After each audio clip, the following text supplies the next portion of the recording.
Hey everybody, welcome to another edition of PoCommunity. On this episode, we welcomed Magdi Ramdani from Riff Moving and Storage. We talk about his journey into the moving industry, as well as the challenges he's had to overcome in these crazy times we're living in.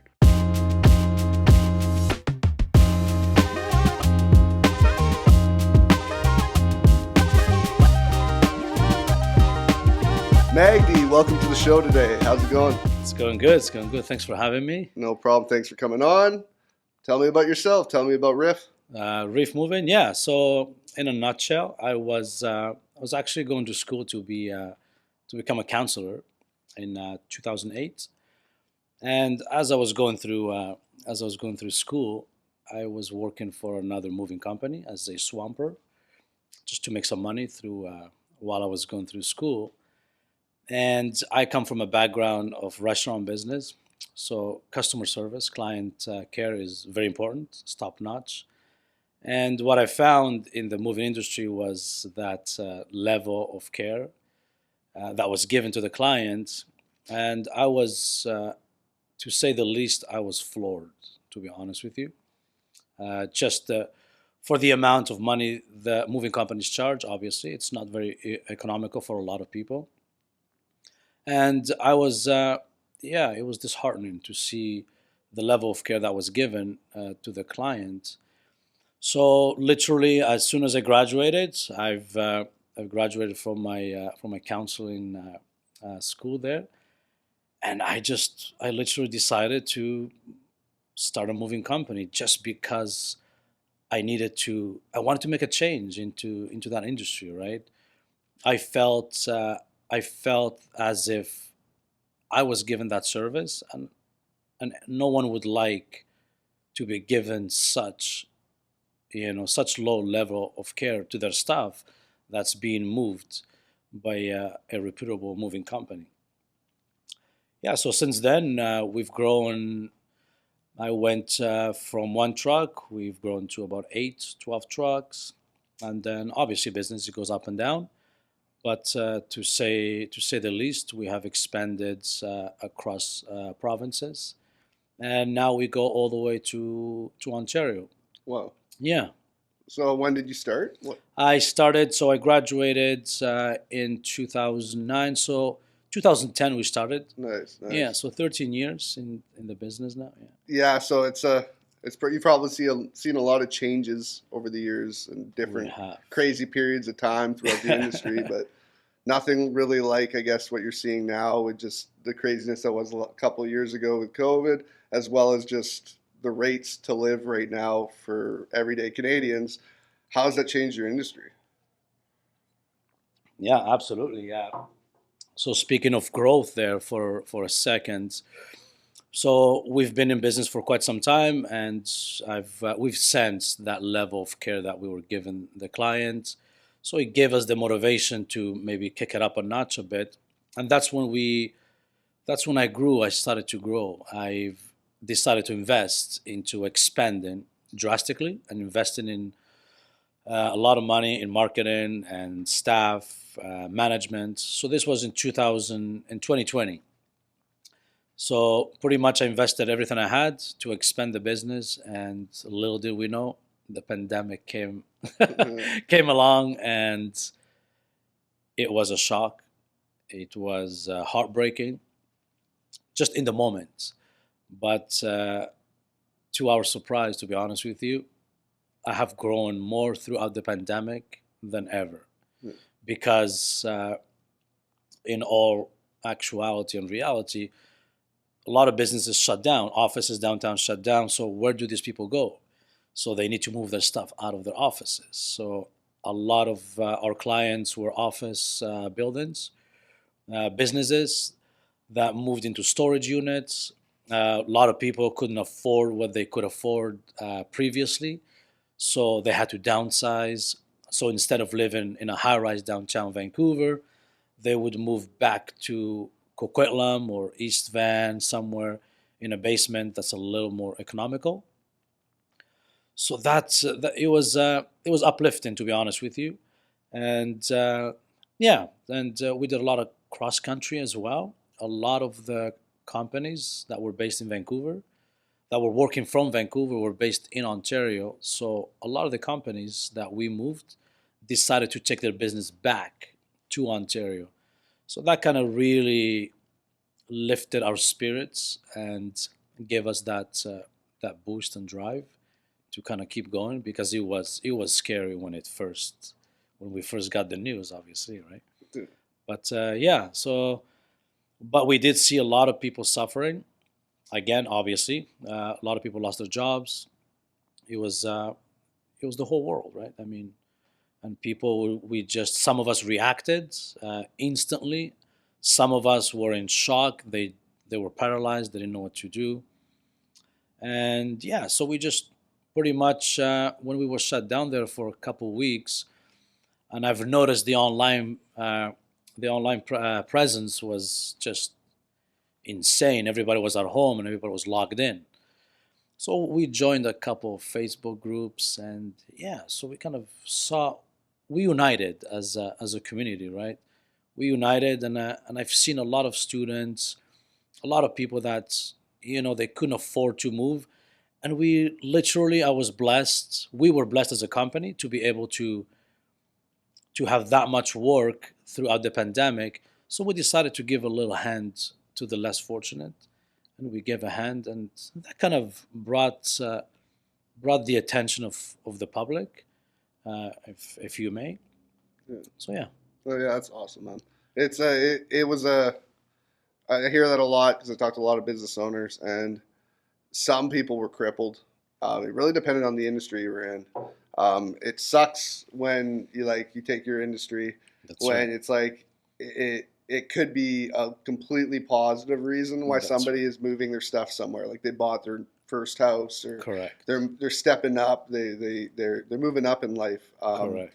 People moving out for the first time, like good examples. And then now you're seeing a lot of people stuck in their parents' basements or something, true, yeah. Living there at home, not leaving. That's so how is it this crazy, just expensive time we're living in currently? How is that affecting business? Yeah. So the funny thing is, again, the pandemic scared us because we thought, I mean, that said, we invested heavily. I mean, I went pretty much I gave it all I had.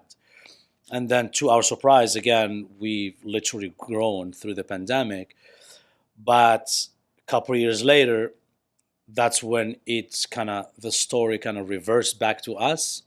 Things came to a complete halt for us as a moving company, due obviously to the interest rates that skyrocketed, and just it brought the housing market literally to a complete halt. I work with a couple realtors pretty closely, and yeah, we've stayed in touch, and they kind of gave me the intel, and I felt it, as a business owner, as a moving company, we felt it.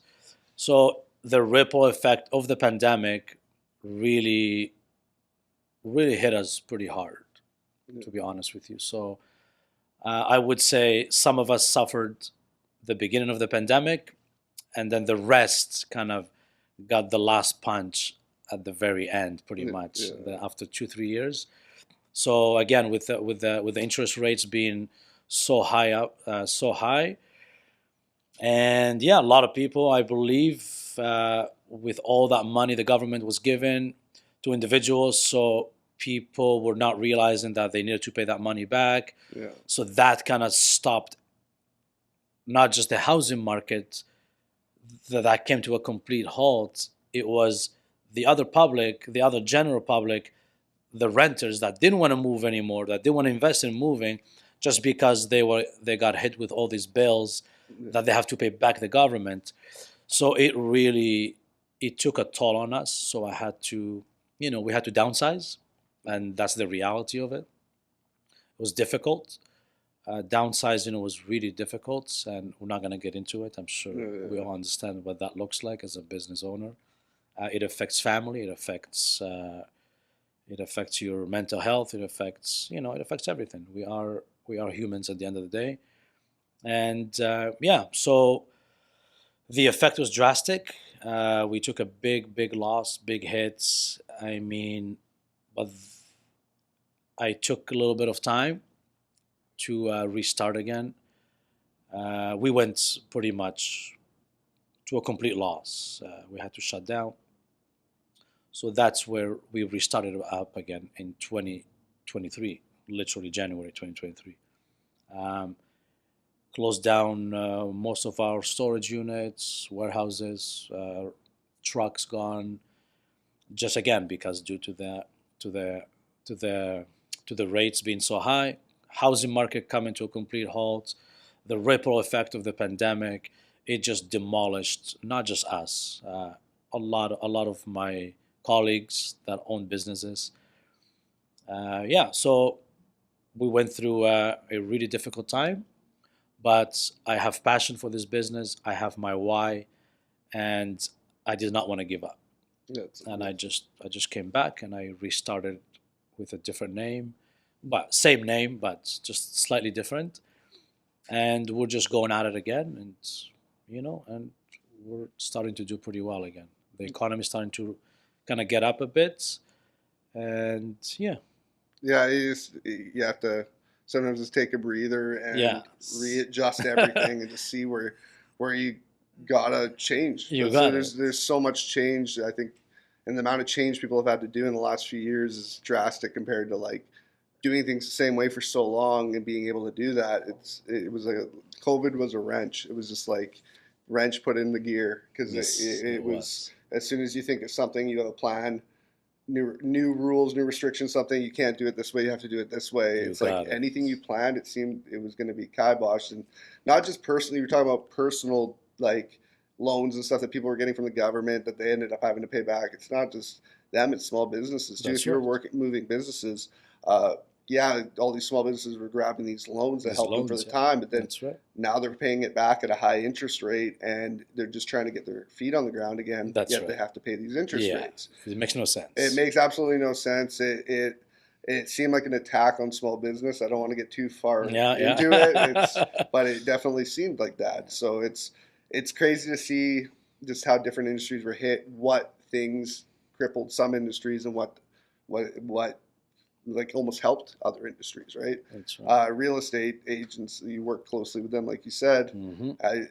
This time right now must be the scariest period to ever that put all your eggs in that basket and be a real estate agent. When literally the only people that you can really sell to are people that have a lot of money and don't have to worry about a mortgage and interest rates that can just buy it outright. You got it. Yeah, so it's screwed up.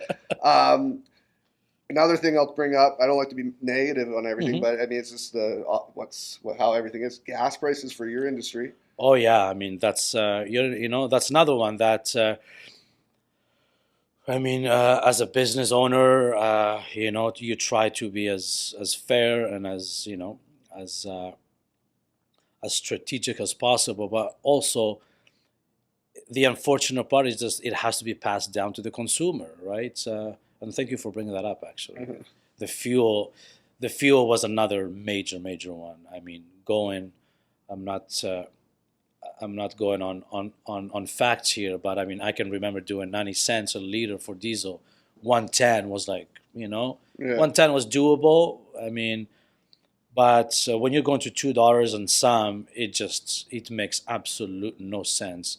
And when you're passing it down to the consumer, it just it's that ripple effect that you're stuck in that hard place that you don't know how to approach it, no matter how strategic or what's the word I'm looking for. It's no matter how you wanna go about it, it's still a lot. And rent went up. Storage units went up. Land went up, warehousing went up. So you can't have a warehouse. You gotta invest more money in warehousing. That means you gotta charge the client a lot more money than you used to charge a couple of years back. So the fuel, the warehousing space, and the services, right? We always pay our staff well. We don't base it on the minimum wage, because that's another whole topic that we can get into, and it will never end. I mean, $16 an hour, 16.75. No one can live off of that. Yeah. Let's get real. Yeah. So we do take care of our staff as far as wages go, and that's again, with the pricing going up, the housing market going up, slows things down. The gas pricing going up, we have to pass it down to the consumer. The consumer is not making enough money, so it's just the whole community is suffering at the same time. And I think we just have to find, we have to find a way to kind of stick together, and kind of come up with a solution on how to approach our leaders, our governments on ideas on to implement to help the country and our provinces, and to get this thing started again. And well, yeah, I could talk about that forever about how they need to change and just do things properly, because everything is so backwards right now. It makes no sense. Everything that helps the world work and go around has been thrown out the window, it seems like, and it's pretty frustrating as business owners. I've seen it. That's what I literally do for a living, is talk to business owners. So it's like, and every one of them, the frustration levels just seems like common sense not being used on all levels is pretty frustrating, right? BC, your company's based out of Vancouver, right? That's correct. I guess are you seeing a lot less local moves and a lot more out of province moves? Yeah, absolutely. So it started a little while back, but a lot more now. I mean, if I'm not exaggerating, basing it on the numbers I looked at a couple weeks ago, a couple months, we're getting a lot of out of province moves. Everyone's moving either to Calgary, Edmonton, a lot of Halifax. We're doing a lot of Halifax moves. What else? Yeah, so Halifax, Calgary, Edmonton, basically a lot of Alberta, mainly Alberta. And then the other population, half of the population, we're moving anyways. They're going to Halifax, Nova Scotia area. And yeah, it's just in every client that we kind of asked why they're moving, and it's all about cost, right? Yeah. I mean, it's a no-brainer, especially when you got kids. An average home in Vancouver is 1 point something. I don't think you can find anything less than one. That's an apartment. That's an apartment. Yeah. That's a one-bedroom apartment. Right? And then you're looking at, $600,000, And that's expensive. If you go outside of Calgary by half an hour to an hour, you're talking like literally hundreds of thousands of dollars difference from Calgary. Right. And we're talking millions of dollars of differences from Vancouver to Calgary. So I know post-pandemic, if you listen to the radio at all and anything, the government of Alberta was throwing ads on just like move here, like to British Columbians, like move to Alberta. And I think people were already doing that. That's why they got the idea of doing another commercial, because even more is better for them. But it's drastic. People, you grow up, I've been here my entire life in Vancouver, and it's gorgeous. It's the most beautiful city to live in. But after a while, like, you almost feel like, okay, yeah, it's beautiful, but I can just take a picture of it and put it on my wall in Calgary, because at this point, how can I even enjoy it? I go outside in Vancouver and it costs you $100 just for walking out your door, right? So I went down actually to the museum for the first time since '96. So one of my colleagues, we were just, we had a day off, and we just, let's do something different. So we went for a walk in Stanley Park. We're like, let's hop into, let's just jump into the aquarium, let's check it out. And looking at the pricing, like $57, in your own backyard to enjoy outdoor activities, and then the parking outside. And it was really heartbreaking. And we had the discussion, like, how are families supposed to, sustain this, enjoy? You can't even go to Stanley Park, to your own park in your backyard, without paying $20-some for parking, like. again, it's just a whole lot of mixture of high cost of living just everywhere you go. I mean, you can't even take your kids out to the movies. I mean, how are they able to afford a move, to hire a moving company, professionals? And we're seeing that, and believe it or not, I'm really trying so hard to find a middle ground, because again, it's disheartening, to rent an apartment for $2,700, plus your utilities and groceries. I mean, like, really, it's not. We're not looking good. I mean, something must be done, and it's time someone, or it's time for us to start focusing on how to make this happen. Yeah. Really, really, like, it's time. Well, I mean, it's like the people that were considered middle class need to step up and realize that they're being wiped out. That's what it feels like. In Vancouver, especially in British Columbia, I would say, like southern British Columbia. That's a fact. It just seems like it's impossible. I read something yesterday. It's like you have to make, if you made $300 and some odd thousand a year as a single person, to be approved in Vancouver. You have to save up for 39 years. And it's like, this is someone like 10, 15, even 5 years ago, people that were making $50,000 a year could buy something if they saved enough, like 10% down. So it's like, it's becoming impossible to live here. I mean, that's where it's like, I asked the fuel question and why it's like, it's great for your business that it's like, you get these long haul moves to Nova Scotia, right? Ooh, that's great. Yeah. But how much is a tank of gas, or how many tanks of gas is it from here to Nova Scotia? Like, telling a client, like, okay, where are you moving? If I moved you to Calgary, it would be this much. But if I moved you to Nova Scotia, I mean, so it's just like, and it's really hard to come up with packages or set rates for stuff. It's really difficult. Yeah. I mean, it's a lot of. You need to really. I'm not sure. Again, I'm the guy that does the long distance quotes, because I need to really look into it. I have to calculate it correctly so we can make it economical for the client, and obviously for us to make some sort of money as well. And it's really becoming impossible. Yeah. It's literally becoming impossible. I mean, back in the day, you could make a profit taking five, six bedrooms in a trailer. You can make money because the fuel was less.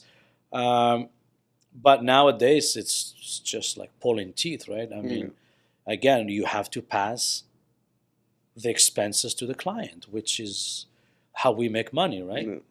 And it's getting too expensive, and it's looking ridiculous when they're looking at the quote. It's like, what? Yeah. Like, I'll just stay here, kind of thing, Or try to do it themselves. Or try to do it themselves. Ends up costing you just as much. Just as much, yeah. That's another thing that a lot of clients don't understand as well.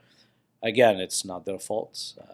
It's just they're pushed to try the U-Haul route, which, again, they don't understand what that entails as well. The expenses on renting a truck and the fuel amount. So again, it is a hard place we are living in, especially in this day and age. And again, I hate to, this is one of the reasons I also run my business, and the reason I want to be an entrepreneur is to invest is to support my community, is to invest in my community, because I got tired of saying, well, there must be a change. So, and no one's making that change. So I decided, I was like, you know what? It's time for me to do something on what I believe in, right? So I'm trying to use my business as a vehicle to fund and invest in things that I believe strongly in.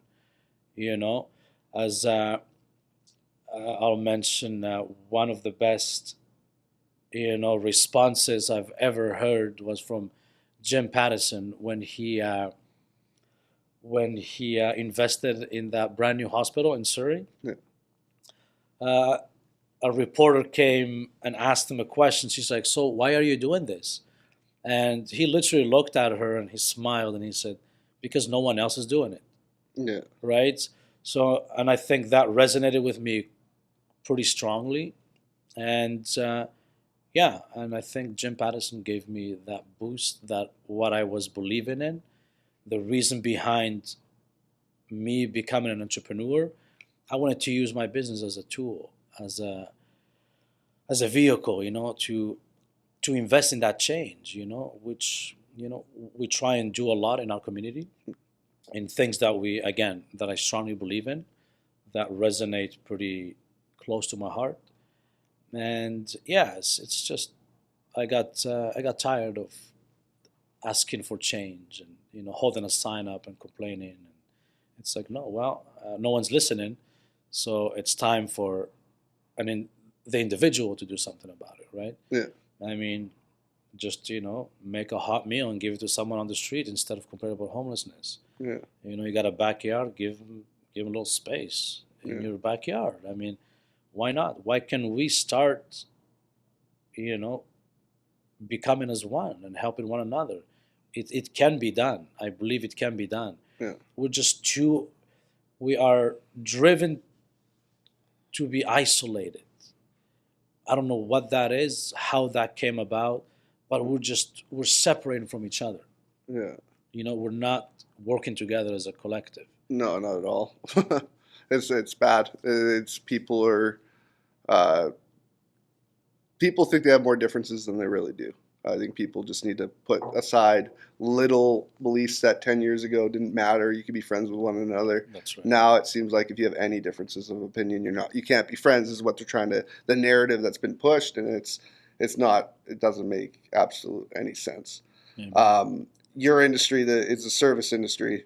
It's nice to hear that you have this passion and care, because from the outside, we're kind of in that service industry here as well, but it seems like a lot of people, they don't have passion and care in that industry. A lot of places now, I don't want to throw any certain ones under the bus, no, but seems like just people don't care about what they're doing anymore, and it's pretty sad. So when you're talking about helping people out, what you do is a necessity for people in stages in their life. Right. So it's like you want to be looked at positively, not something just.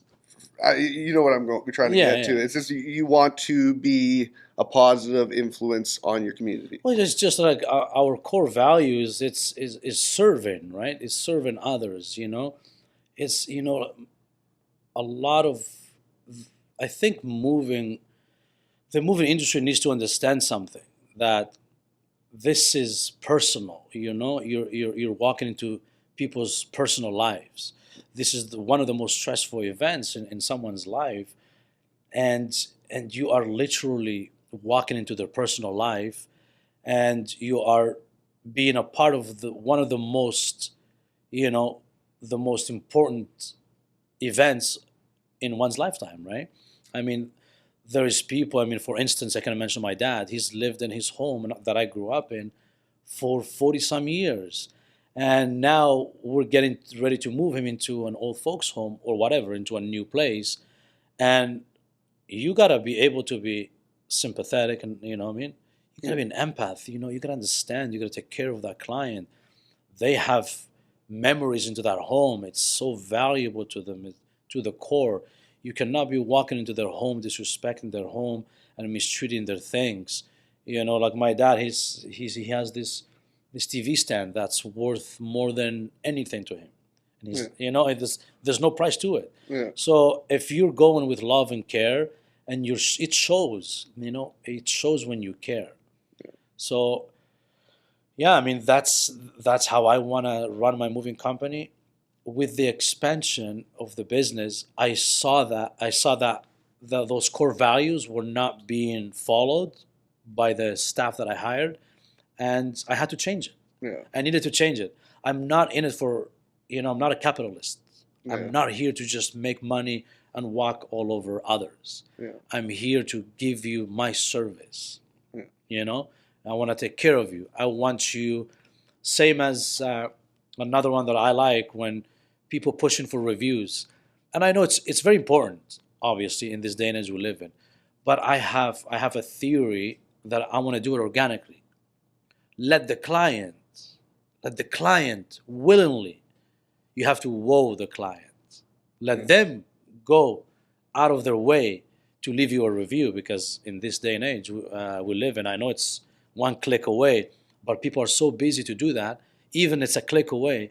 So my theory that I try to implement with my staff, I said, if you do it with care and love, the client will go and leave you a review. Yeah. They will go out of their way to leave you a 5-star review.